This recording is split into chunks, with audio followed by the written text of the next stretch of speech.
জনাব আব্বাসউদ্দিন সাহেব, মির্জা আব্বাস সাহেব, উনি অনেক অসুস্থ, হসপিটালে ভর্তি আছেন। ওনার অস্ত্রোপচার হবে। আমরা ইফতারের আগ মুহূর্তে আল্লাহ তাআলার কাছে দোয়া করি যাতে আল্লাহ তাআলা তাকে সুস্থতা এবং নেক হায়াত দারাজ করুক, যাতে উনি বাংলাদেশের মানুষের খেদমত করতে পারে। জন্য আল্লাহর কাছে দোয়া করব যাতে আল্লাহ তাআলা আমাদেরকে খুনি হাসিনাকে, তার যে ফাঁসির রায় হয়েছে, এটা তাকে ভারত থেকে ধরে এনে বাংলাদেশে বাস্তবায়ন করার তৌফিক দান করেন, এই দোয়া আল্লাহর কাছে।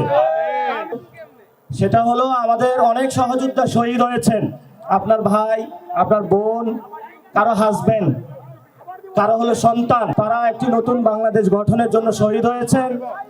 এবং আমাদের শহীদ ওসমান হাদি ভাই শহীদ হয়েছেন।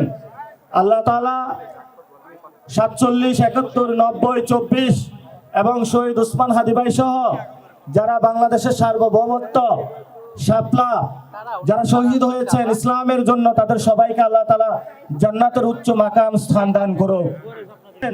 আহত হয়েছেন, আপনারা রাজপথে আন্দোলন করেছিলেন, সেটা শুধু শেখ হাসিনার বিরুদ্ধে নয়, বাংলাদেশে ফেসিস্ট যে সিস্টেম আছে সেটার বিরুদ্ধে। ফলত আমাদের সিস্টেম পরিবর্তন করতে হবে।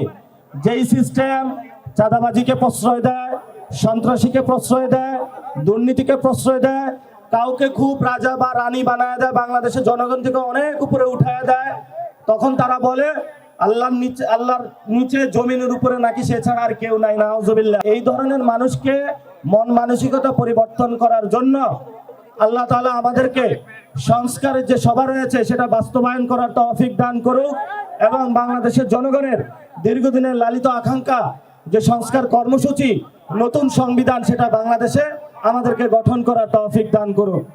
এই জন্য আমাদেরকে আল্লাহ তাআলা ডিসিপ্লিন লাইফ চালানোর তৌফিক দান করুক। আপনাদের অনেক আত্মীয় স্বজন অসুস্থ আছেন, আমাদের বাংলাদেশের হসপিটাল সিস্টেমটা ভালো না। হসপিটালে গেলে আপনার পকেটের টাকা কাইটা রাখা দেয়।